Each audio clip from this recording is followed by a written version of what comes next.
Hey, real quick, before the video starts, I just want to thank Gretchen Enders so much for coming on here and talking with us. It was such a great time. We all learned a lot, definitely, and she was awesome. She was patient with us, and she actually is developing a new Peacock series right now, so y'all should look out for that. And in the description, there will be a link to her Instagram and her IMDb, so definitely check those out. Keep in mind that this video was recorded March 26th. Sorry that it took so long for this video to come out, but here it is.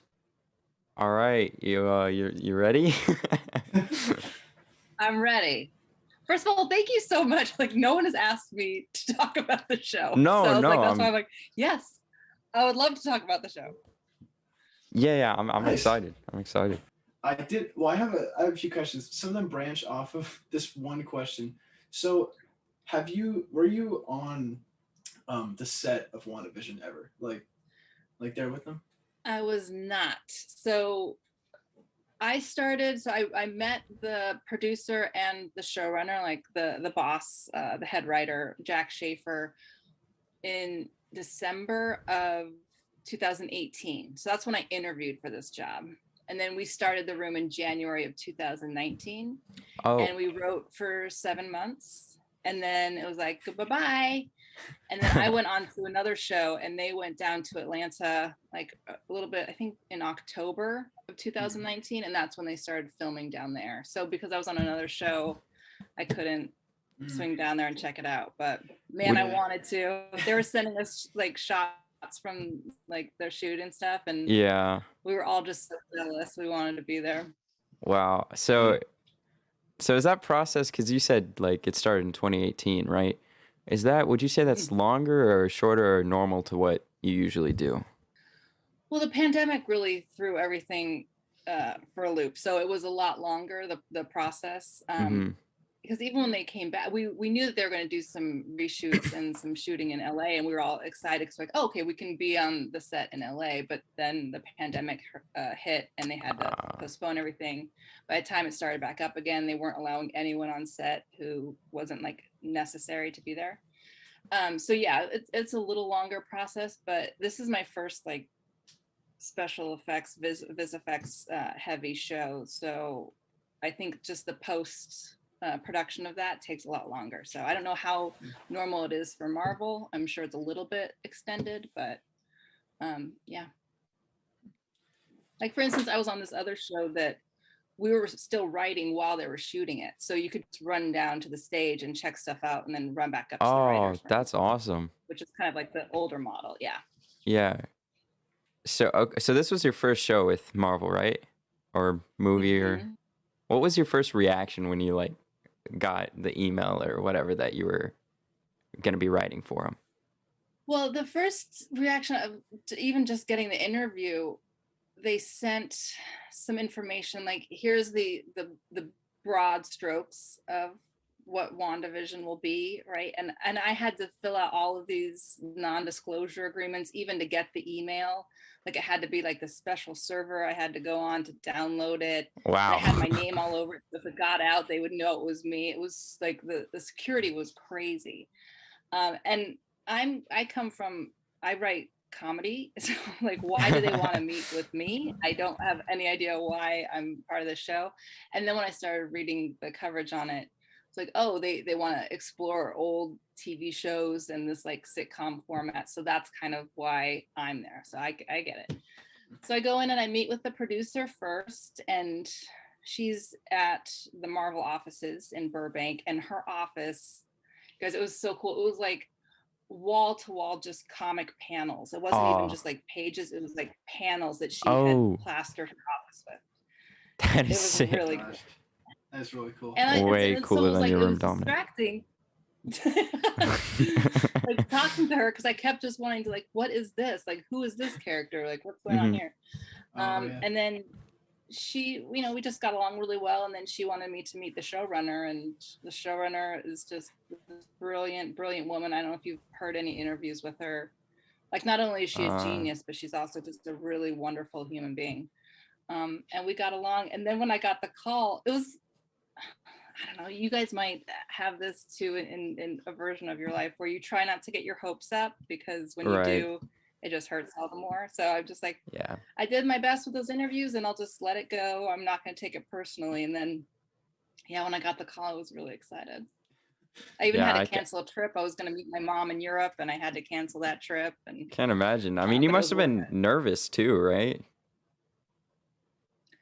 A little bit, but I mean, this world that I work in is so strange. I mean, you go from, I have a couple jobs a year and it always feels like the first day of school, and it is a little nerve-wracking, but I'm not the boss, so it's like, it's not my responsibility if it goes badly. So that kind of takes some of the pressure off. Yeah, I mean, I can see that. So so I know that WandaVision kind of takes from the comic series House of M. So how much how much research did you have to do to, like, to get it accurate, kind of, I guess? I have read comics. I did like The Walking Dead, and I have a bunch of other stuff, but I've never gotten into Marvel comics. I mean, I love all the movies. Of course, I go to all the movies, but I didn't know that lore very well. And there were only maybe 2 people that were super Marvel heads in the room. The rest of us, the first day, were like, why are we all here? So we started, there was these huge, binders that were like as big as your head. There were 3 of them in the middle of this big table that we sat around.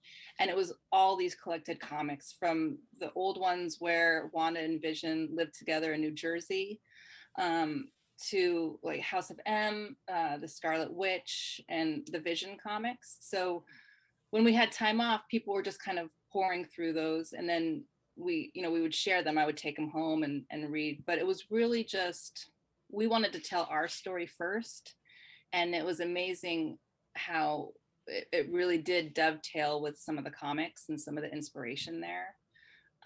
But we tried to just really make it our own first before kind of diving in and like seeing like what kind of connections we could make. So that's how that worked. Okay. That makes sense. Yeah. It's kind of a backwards way, as opposed to like taking a comic and trying to adapt it. Right. We wanted to go the other way. Yeah. Like use some ideas but make it different. Yeah. That's like Jack even said, there's a moment in House of M where I can't remember what's happening, but like she's basically like, it's starting to be torn apart and it looks like pixels, right? Like she's kind of falling apart. Oh. And when Kids and Vision in the last episode, they start to disintegrate, like that visual, that was a visual touchstone. Oh shoot, that's awesome. Okay. Yeah. Okay, so this is Colin, by the way. He's here now. Yeah.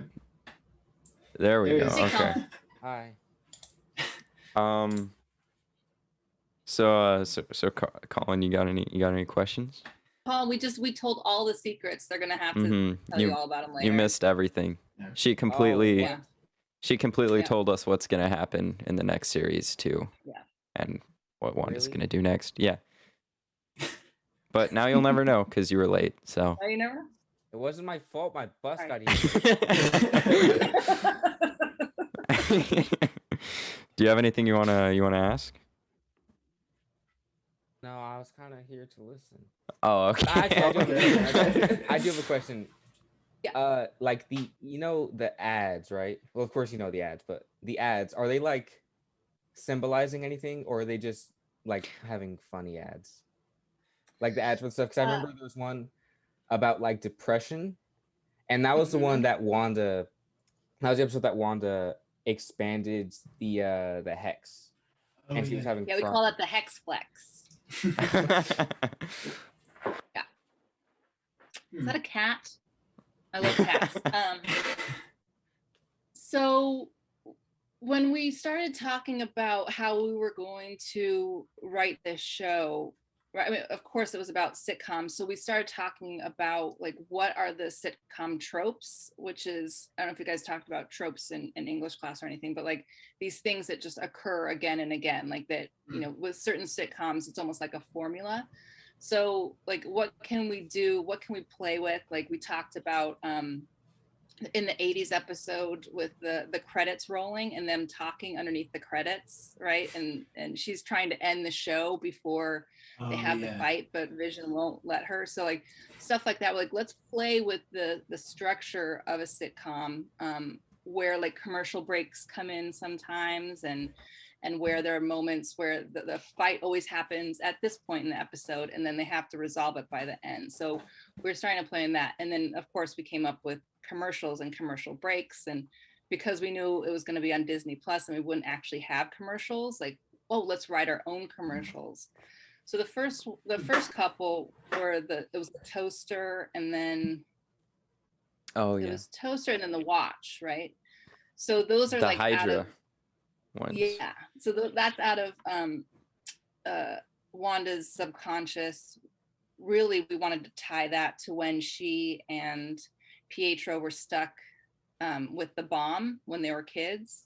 So like that light on the toaster was supposed to refer to the bomb. So it's not like we didn't want to make it super clear, but just kind of like, you know, when you have a dream and you're like, I wonder what that meant in my dream. Yeah. That's kind of what we were trying to allude to. Gotcha. Okay. I knew it. I didn't think about that. That's awesome. And then as she becomes more aware that she's in control of this, then the commercials get a little stranger. And then of course the shark commercial was Agatha. Oh yeah. Oh, that was Agatha?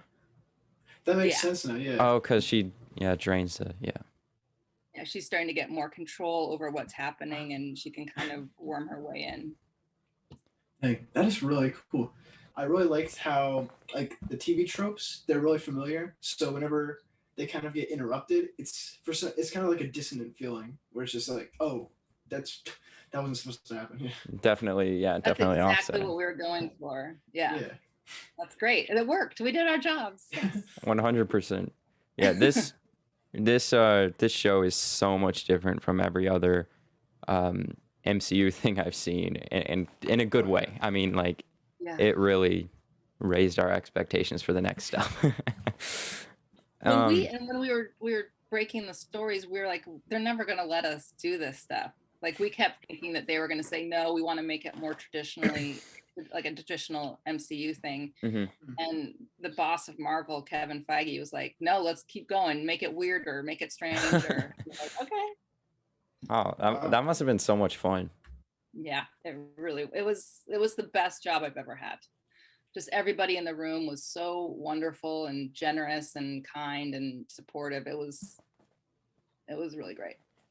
So in the actual show, like in the universe, if nobody ever found out, if there was never a missing persons case, no one came to Westview, how do you think Wanda would have continued the show after it got to modern day? Interesting. So I don't know if you guys, if you've explored this part of, I don't know, like if you guys are doing all of the reading and the interviews and stuff, but we structured it around the 5 stages of grief. So the beginning, like she's in this in denial. So the 2 black and white episodes are kind of the denial, and then it gets into anger and bargaining, and then she starts to release into like sadness and depression. Like the Modern Family episode, like is her really depressive episode. So I think if Agatha hadn't been there and hadn't been kind of poking at her, mm-hmm. it probably would have been able to just stay the way it was. She wouldn't have to reset the world and forward the time in the generations that she was doing with the television. So if no one had ever sensed that there was anything going wrong, if Sword hadn't been sending stuff in, like the little helicopters or the beekeeper or whatever, then I don't think it would have stayed black and white, and it would have just been her perfect, idyllic world. That's cool. Yeah. Could be a spin-off. Makes sense. Man, I always, whenever I think of WandaVision, I always go back to those parts, probably with like the Vision scenes where Vision's kind of figuring out like what's happening, and then she just resets. That part, that just got me. Like I was just watching it, and he goes like, he's like, something's wrong, Wanda, and it just silently, like no noise, just goes back to him, and Yeah. it was really terrifying to me. Yeah, yeah. Imagine being Vision. It's, and when he finally gets to the edges of the hex, and we spent so much time talking about like how much can she control? What does it look like the farther away you get from Wanda, since she is the locus of power? And so I don't know if it came across, if we did a good enough job explaining it, because Lord knows we talked about it a lot, that she would have less control at the edges. So people would not be moving, people would be more, stationary. And you see that Vision finds that out. But on the other side, kind of when Jimmy hooks up with Monica before she gets sucked in, this idea, we talked a lot about it too, that people just forgot that Westview even existed. So she was almost controlling outside the hex as well, because those cops are like, no, there's no town here, and they're like, we can see it right there. What are you talking about? Yeah, I forgot about that. Yeah, because we're trying to there's thousands of people. I mean, it's like 3,000 people that aren't able to communicate with their friends and family outside the town. So how do we account for that? And it only takes place over a couple weeks, like 7 to 10 days. That can kind of be understandable. But once, if she were able to hold on to the hex for months, then like, what are those family members that are outside the town? Like, how are they trying to communicate with their people on the inside? Yeah. Dang, there's a lot going on at once in this show. It's incredible how y'all are able to manage that. So when you were did you get a chance to watch the show all the way through? Yeah, Friday mornings I would wake up and I would watch it by myself, and then at lunch I'd watch it with my boyfriend, and then Friday nights, all of the writers, we'd get on a Zoom, and we'd all dress up whatever like time period we were, so like 70s, whatever. We'd all dress up and we'd be on Zoom and we'd watch it again. So I've seen it through 3 times. Wow. Because we're like as big of fans, if not more, than anybody else. Like, we just love it so much. I'm sure there's a lot that went in. What was your most proud moment when watching it? Oh, that's a good question. I really feel like it's so hard to tell, because like I technically wrote episode 2, but we all have broken all of the stories together, right? So all of us are together coming up with the different beats and like how things happen. So it definitely is a group effort, even though my name is on episode 2. So like there are little jokes and moments in other episodes where I'm like, oh, I remember when Laura said that, or like, oh, that's my joke, stuff like that. I just think that as far as being a moment of pride in the actual show, it's so beautiful. And I had nothing to do with like the direction and the production design and anything. They just really nailed it. I can't pick just one. I'm sorry. I mean, I understand. There Episodes 1 through 9. What are your favorite parts of it? Okay, I will say that the fight scene, like the last fight scene, was very. My cat is pawing at me right now. Sorry. There's another cat. Yeah, How many cats do you have? But yeah, that last fight scene was really unique, because like usually it's boom, pow, explosions, bright colors, all that, but then there was the 2 visions floating around in the library talking about old boats. It was really cool. Yeah, because we're like, what kind of a fight would Vision have? He would want to logic it out, and with 2 of them, like, how do you logic it out? So yeah. Yeah, it was definitely cool. I think one of my favorite moments was probably when Wanda. It's kind of weird to say it's one of my favorite moments, but when she in the last episode when she lashed out and kind of force choked everyone. Oh yeah. It was kind of, I really liked it because it was just like how she used to deal with her, with her emotions, and it kind of reminded me of Age of Ultron when she did the same thing. It was just really cool for me. Yeah. And you can see how much she's grown, right? Because she knows that she's putting these people in a lot of pain, so she has to pull back. Yeah, it was kind of weird. Yeah, it was crazy seeing like the last episode how she was still like, no, you're all fine. You're all safe. Yeah, it was a great show. Such a raw reaction. I think one of my favorite moments is that one episode where I don't know which episode it was, but Vision's at the office, and it's that one where they get the email from Swords, and then Norm starts reading it, I think, or is it Vision? I don't know, but somebody starts reading it, and then everybody else in the office starts reading it also, and then Vision's just looking around confused, and then snap, Norm's like, it's a joke. Yeah. It's so creepy. And then Vision, I don't know what he does. He like fixes Norm, and he's like being all crazy, and then Vision puts him back under Norm, and then he's like, so where would I put a stamp on the email? Good one. Yeah. See, that's where the comedy writing comes in. Yeah, right. Yeah, he has to put him back under, and like that for us was like such a tragic moment because he knows that this guy's in pain, but in order to figure it out, he has to like basically like wipe his brain. So, also the woman near the end with Dominic's favorite moment, the force choke, when she was like begging for her to see her daughter, like, please, school bully, anything, literally, like, man, that was a lot. Well, and then us like thinking, because we'd break this whole thing, like we'd try to figure out how she's controlling the town, and then someone would say like, what about the kids? And we're like, oh, like how do we keep Wanda from being this supervillain if she's traumatizing children, right? So it was like, then we had to work out like how she's handling the kids, and even though she doesn't know she's in control of everything. So it was this huge puzzle box of like how to make sure that we wanted people to stay on Wanda's side, and not make her, too evil. Her father's daughter, as it were. Oh yeah. Because we all know who her father is. Yeah. Oh, did you guys? Wait, do you know, Jack? Wait, who's her father? You don't know? Well, we'll compare it, like in the comics. Yeah. Dominic, who's her father? Magneto is her dad. It's Magneto, yeah. Oh yeah, idiot. Oh my god. Sorry. I was like, oh no, I'm late. This is so embarrassing.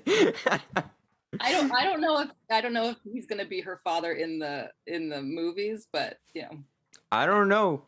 Quicksilver, it showed Quicksilver's father in the X-Men ones, and he's in this. I mean, yeah. Oh yeah. About Quicksilver. Okay, so did you guys know about the boner joke like from like the beginning? Because that was kind of disappointing. Well, there is a show called Growing Pains. I don't know. Do you know this show? I don't think I do. It's an 80s show, and so myself and the showrunner Jack, and then one other writer, we were all the same age. Everybody else was much younger, like in their 20s and 30s. And there's a show called Growing Up, and there was a character, like the main kid, or like he's a teenager, but his friend was Joseph Stabone, and they called him Boner. Like, so his best friend's name was Boner, but as a kid, like I didn't understand. So that was really a reference to Growing Pains. Mm-hmm. So that's what that was for us. Like that was our little shout out to Growing Pains. Man, that's cool. Well, yeah, you really wanted it to be Quicksilver, didn't you?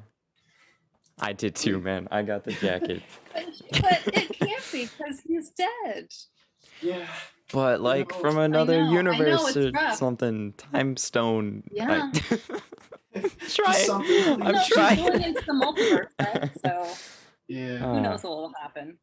Speaking of who knows, what is the craziest theory you've heard and the most fun theory you've heard? Well, it was really interesting to hear all about this Mephisto stuff because the name Mephisto did not come up a single time when we were writing. None of us knew who Mephisto was. And then someone was like, we think that Al Pacino is going to play Mephisto. And I was like, wow, that is so not going to happen. So that was a little crazy because we just kept thinking like our show is very small, right? Like so many of these movies are about saving the world and saving the universe, you know, like like bigger stakes. And we're just talking about this little story about one woman dealing with her grief, you know? The fact that like people were thinking there was going to be this big bad when the big bad is really grief. So I like that turn when people are like, oh, I get it. It doesn't have to be some huge character or a male, you know. People are like, oh, it's crazy that like there's all these powerful women in this little world and people still think that it's a man that's going to come in and be the most powerful, and that's not the case. Oh yeah, it was Agatha all along. I think when I said I couldn't remember my favorite or like my proudest moment was that like we had versions of all the songs. So here's a little something for you. So we all wrote our episodes and we all knew there were going to be theme songs, and none of us are musicians by any means or singers, but we all would write theme songs for our episode and perform them for the group. And so Cam Squires, who wrote the episode, his was called That's So Agatha, and it was based on like That's So Raven. And it was hilarious. So when we finally saw it was Agatha all along, I mean, I think people kind of lost their minds like when perfect. She had her theme song. So that was a really proud moment. Yeah. I have a lot of theater friends, and when I'm hanging out with them, I can hear them sometimes just like humming Agatha all along, and they have it like downloaded on their phone. It's definitely one of those songs now. Nice. What were your theories? Like, tell me some of your crazy theories. Well, obviously there was the one that Agatha, the all-powerful witch, brought, was somehow, I know it's a stretch, but I was hoping so hard that it would be this way. That Agatha had like went to another universe and brought the different Quicksilver back, and then just to torment Wanda, because that's not him, but that is him, that sort of thing. Yeah. I had a pretty crazy, well, it's not a crazy theory, but I really wanted it to happen because I kind of wanted Vision back, just, forget, like, just because I'm selfish, but so I thought maybe he would, after I saw Spectral Vision or White Vision, he would like go, like how it can go through things, and he would go into White Vision and then become White Vision or something. Oh, that's cool. Yeah, I wanted him back. I know. It's tough. I feel like he is back though, in a way. We don't know where White Vision went. Yeah. Probably searching for answers or something. A theory I had near the beginning, like when we didn't know that Wanda was the one who was doing it all, I thought that Westview, New Jersey was like one of those places in like fiction where the universe is kind of just like weaker there. Like the laws of physics are weaker there. And that's how Wanda was able to, bring Vision back to life, because the laws weren't as strong there, because there's like it was just weaker. So, you know what I mean? What? Like a ley line? Well, I guess ley lines are like areas of I don't know. power, it's like the opposite of that. It's like, I can't think of it, but do you watch The Fringe? Oh yeah. Isn't there places in there where like the two dimensions are kind of coming together a little bit? Yeah, and that's where you can cross over. Yeah, I was thinking like something like that, where it would be easier to break the laws of to break like natural laws because because the universes are coming together. Yeah. Mm.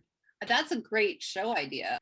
What if Jimmy and Darcy had their own series and they're just exploring like these little pockets of weirdness? Oh, that'd be so sick. That'd be Like that'd be so Gravity cool. Falls. Is that what Gravity Falls is?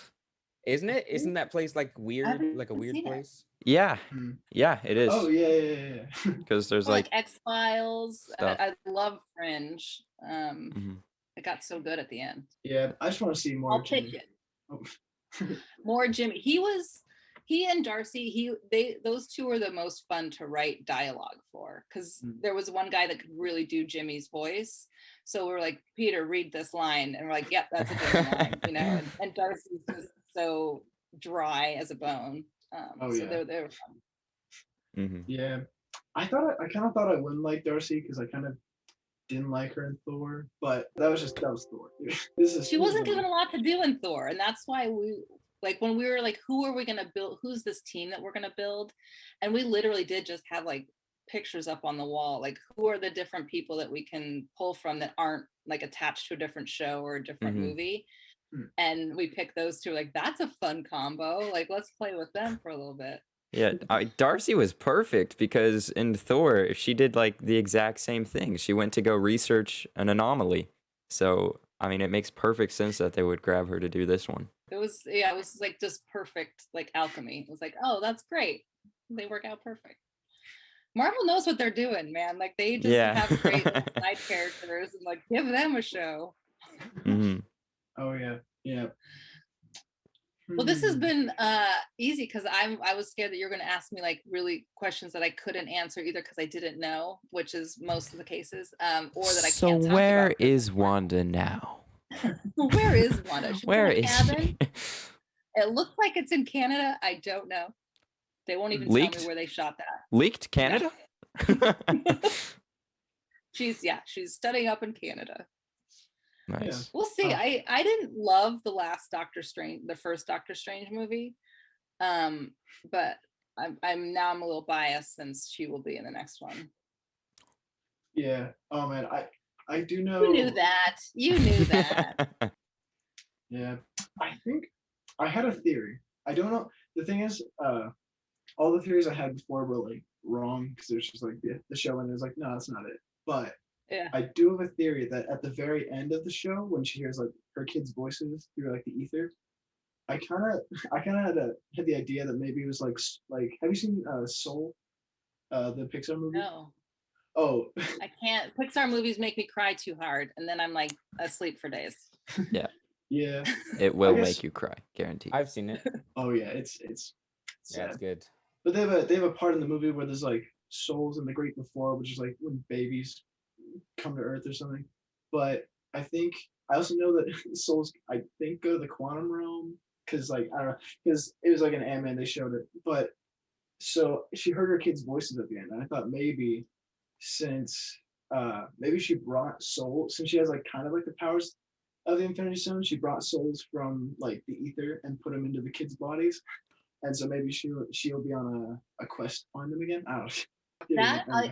That's a great theory. I would say go with that. Because that was a huge surprise to me. I didn't know about the second post-credit sequence. So when I first saw it, I was like, wait, what is happening? Like, we didn't write this. What is this? Who is this? What is she doing? Like, that was all a surprise to me, even like hearing her kids' voices. Like, what do you think it is? I don't know. Because, Speed and Wiccan aren't they part of West Coast Avengers? So they can be part of this whole next wave of superheroes with Kate, what's her name, Hawkeye's protege, and oh yeah. So that'd be really cool. Yeah. Oh, that'd be cool if they brought in like Squirrel Girl or something. Oh yeah, the most powerful character in all of Marvel Universe, Squirrel Girl. Oh yes. Squirrel Girl. Yes, please. They brought in the duck guy, so Howard the Duck. Yeah, he's still around, right? He's in the collectors, or is that all gone? Yeah, it's gone. He escaped. So okay, I didn't think about that, Dominic, because you're right. She like in that scene with the Hydra test or whatever. she like infused the power of the Soul Stone or something like that. So it would make sense if she could bring back Vision or bring back her kids. That's a really good theory. Yeah. Well, that was the Mind Stone. Yeah, Oh, that was the Mind Stone. Okay, Yeah, I was wondering, another 'cause I thought- embarrassment. Great. Because I remember it was one of those two, and I remember that the Embarrassed Soul at all. Stone, It's so nerdy what we're talking about. Soul Stone- That wasn't Soul Stone. That was the Mind Stone. That is nerdy. It's talk yellow right and there. orange. I don't know. Yeah. I couldn't remember. I know it was one of those two, but I remember because I was thinking, how did they get the Soul Stone if it was still on that one planet? They had to kill someone to get Oh it. yeah. Oh, yeah. Former, yeah. Okay. That Right. makes sense. I was thinking because I rewatched the movies leading up to watching WandaVision. I'm like, let me watch all the movies again. And that was the one that I'm like, I'm really confused what with the Soul Stone, and why can't they bring Black Widow back then? Yeah. I never really understood that. Yeah, Yeah. if I think that's one of those of like, don't look too hard. Move on Yeah. to the next stone. Can I- Couldn't you find somebody else to sacrifice? just some like I don't prisoner. know. Just some guy just like Someone Well, that's like, You have to love them, don't you? Yeah, get their like mom Yeah. to do it or something. yeah, but I love That's some people, so but I wouldn't actually go. cruel. I don't know. Hey, we're gonna need you to toss your son off a cliff so that we can get something and you get nothing. $5. When I heard the after credits scene in the last episode, I thought it was just like, couldn't it have just been her hearing them from the Book of the Damned? Because what if they're damned, you know? Because they were never born in the first place, but they're also dead. Oh no, don't tell me that. That's tragic. That's dark. Yeah, I'm not gonna think about it like that. I like Yeah, that that would quote. be interesting to know. We had there was a Marvel producer in the room with us at all times. Her name is Mary Lavanos. And so she knows everything about all of the shows, about all of the movies that are coming up. So when we That- would start like pitching stories, she'd be like, no, you guys back this way. Like, so she knew where we could go and where we couldn't go without ever telling us what was happening and anything else. So we just like, okay, we can't discuss this part of whatever. We have to go over here. So that was really helpful too. That's got to be Wow. stressful for 'Cause, her. like, you know, well, it's also like trying to be this little tiny part of this huge masterpiece. Mhm. Like, are we painting, are these the right colors that we should be painting with? Because what if everybody else is painting with different colors, you know? So Mm. so she has a bigger idea of what the whole thing looks like. Yeah. So That that's is- the computer that you want to hack into. She Right. has all of it. we'll Yeah, find Jack, it. we gotta get those digits. We just need to take like a 3-minute crash course on how to hack. Then we'll Yeah, just 100%. 3 minutes, you're good to go. Um, Doesn't everyone in Gen Z know how to hack? of course, it's a full Yes, generation of yes. hackers. Yes, definitely. That's That is 100% true. Of course it does. So Grade A hacker everything. if there's one thing you could improve on the show, what, like, if you could go back and change one thing, what would it be? If I could change one thing, can I add something? Yeah. I would add more episodes. I would want Yes. to play in the old episodes for longer. But I mean, I don't know if you guys saw any of this, but man, people hated those first 3 episodes. They're like, Yeah. I don't know "What's why. happening?" So you saw it, like people were just livid. Yeah, like let's, because I would have given more time to have the mystery build and to play with like the old sitcoms, because I spent months watching the Dick Van Dyke Show and I just loved it so much. And so to play in that, and there were so many series that we wanted to pay homage to and we just didn't have the episode. So if I had my druthers, I would want people to know that it's going to be great, you're going to be satisfied, but just give us more time to build up the mystery. Yeah. Right. I guess people are just impatient because like I saw they were like bombing reviews on it. I was like, Really? Yeah. Oh wow. Yeah. That Yeah, it must was have been rough. discouraging. So this is I was the second episode. I'm like, great, everyone, I ruined the show. It's over. I'm fired. It's over. I'm done. But I think like on the rewatch, everyone's like, oh, okay, now we know how big it gets, so we can go back to the beginning and just enjoy the weirdness of it. I did like that people thought that Beekeeper was going to be somebody, and we're like, oh no, Like a villain. You guys know that's nobody. Yeah, Stop trying to I make thought that somebody. too. I like the fact that like at the beginning of the show, Wanda tries to conceal her powers, and like in the talent show, she's using her magic to make Vision, to make a chewing gum Vision, like make it look to where they know it's fake, but then the more throughout the show and the more she realizes that it's hers, the less she cares. Like she snapped a dog collar right in front of Agnes, or I guess Agatha, and then what does she do? She also blasted Pietro, or fake Pietro, right in front of everybody. Everybody, yeah. Fake Pietro. When she realizes that she's in control, she's like, I can just, wipe their minds if I need to. Yeah. I also like those parts with some of the people where they're like, I don't know, what's that one guy's name from the Community Watch? Herb, yeah, Herb. Like when Wanda was talking to Herb, and Wanda says, "Oh, but Vision said he was on watch today," and then Herb was like, should we start over? Like, do you want to try again? I like those parts because like they know that they're in a show, and though that's technically Wanda's will, right? Yeah, so I like that. It's them kind of like, we just want to keep her happy because we're obviously being tortured inside, so we want to make sure that she's as happy as possible. Yeah. Which is so messed up. And there was that one cool moment with Agnes where I think she wanted to hold the babies, and then Vision said no. Then it was just so much tension. Yeah. In this weird, like, but we wanted to create this weird, like, horror like tension, but you're in this space that feels familiar because it looks like a sitcom that you know. Yeah. But wait, they're not acting like sitcom characters. We really wanted it to feel like unnerving and intense. I think those are my favorite parts. Like in the first episode when the guy was choking and the wife was just laughing. No, she was saying stop it. Yeah. Stop it. She was laughing. She was like, stop it. And he was choking. Do you think that was Wanda talking through her? Like, that's not your line, you're not supposed to choke, or something like that? The way that we were trying to write it was the wife begging. It's a little malleable, but so she's first begging her husband to like stop, don't make her angry, stop choking, but then also like, stop, he's really hurt, please help him. So she's reaching out, trying to beg Wanda to help him, but still in this like sitcom talk. Yeah. Oh, okay. She was a sad character because in like the last episode, she was just like, if you're not gonna let us leave, just let us die. I mean, right? That's crazy. It's funny how you say like you don't like watching Pixar movies because you're guaranteed to cry and be sad and all that. And then there's the scene where she closes the hex.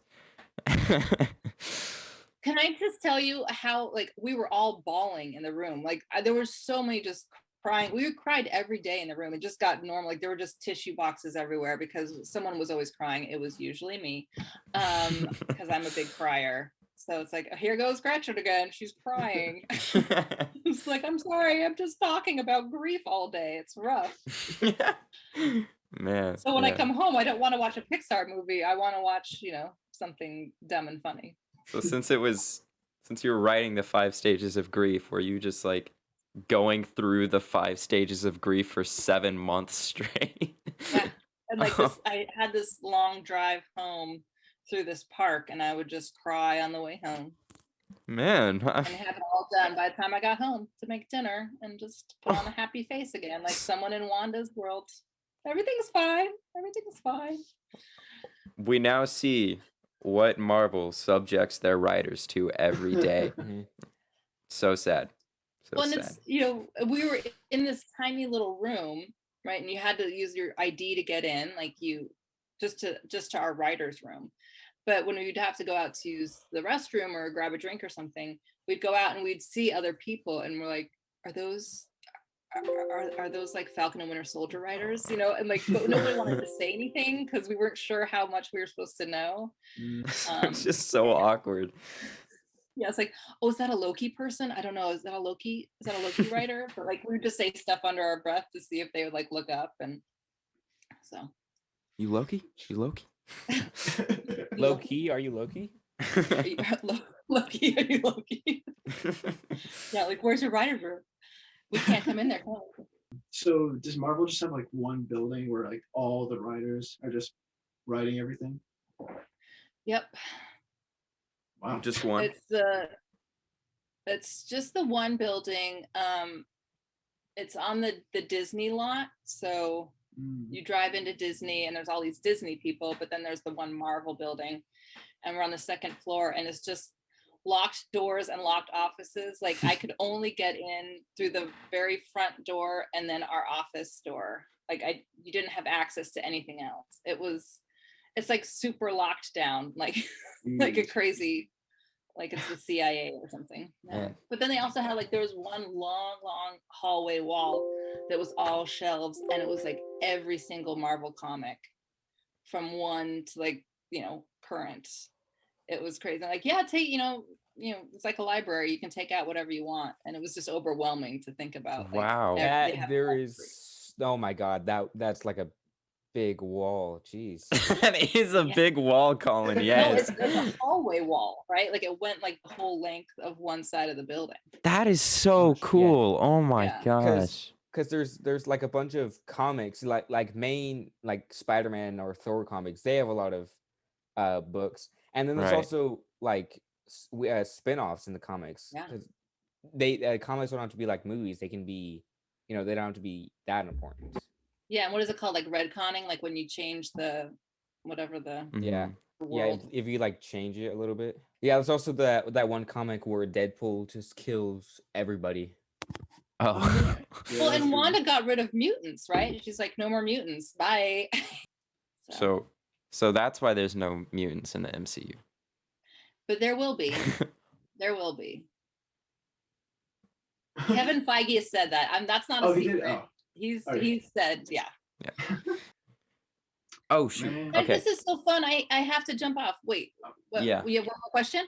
Oh, I was just gonna say, yeah, I think we kept you longer than you were supposed to. This is so fun. Sorry. It is. This was fun. Yeah, thank you for coming on. It was really fun getting to know a lot, and then, you know, you leaking everything that you weren't supposed to say was really make sure to tell Colin what he missed, because it's huge. No. And if you have any questions in the future, I'll just have to hack you into have my my computer. email. Just hack, you got into my computer already. You can see all of my cat videos now. Good luck with the rest of the school year. Knock it out of the park. Of course. Yeah, of course. I will. All right. Hopefully my mom doesn't trap me in a hex and then kill me and my dad. So yeah. Well, good luck getting out of that hex. Right, bye guys. Thank you. Bye. Thank you. Hey, thanks for watching the video. I want to thank Gretchen Enders so much again for coming on here. She was awesome. And if this is your first video you've seen on this channel, they're not generally like this. Like, me and my friends play games and do commentary and upload that.